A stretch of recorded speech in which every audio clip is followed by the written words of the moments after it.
सोच को बदल देने वाली कहानी।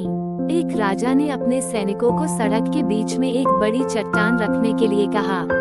चट्टान को बीच सड़क में रखवाकर राजा ने अपने सैनिकों से छुपकर उस चट्टान पर नजर रखने के लिए कहा कि देखना उस चट्टान को रास्ते से कौन हटाता है। लोग उस जगह पर आते रहे और जाते रहे, लेकिन किसी ने भी उस चट्टान को रास्ते से हटाने की कोशिश नहीं की।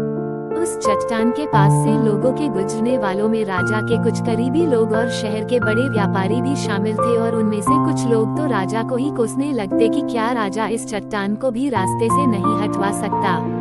लेकिन किसी ने भी उस चट्टान को रास्ते से हटाने का प्रयास नहीं किया। ऐसा काफी दिनों तक चलता रहा।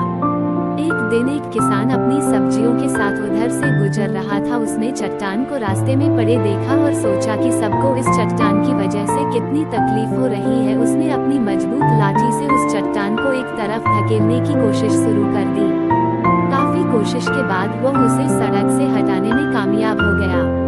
चट्टान रास्ते से हटाने के बाद किसान अपनी सब्जियों को उठाकर जाने ही वाला था कि अचानक उसकी नजर एक पोटली पर गई, जो ठीक उसी जगह पड़ी थी जहां से उसने वह चट्टान हटाए थे। उसने उस पोटली को खोलकर देखा तो उसमें सोने के कई सिक्के थे, और उन सिक्कों के साथ राजा का एक संदेश भी था, जिसमें लिखा था कि ये सोने के सिक्के उनके लिए है जो इस चट्टान को रास्ते से हटाएगा। दोस्तों, बिल्कुल ठीक इसी तरह हम सबके लाइफ में भी कई परेशानियां आती है। कुछ लोग उन परेशानियों से बचकर निकल जाते हैं और कुछ रास्ता बदल देते हैं, और चंद लोग ठान लेते हैं उन परेशानियों का हल निकाल लेने की, और ऐसे ही लोग मुश्किलों में संभावनाएं और संभावनाओं में छिपे अवसर खोज लेते हैं।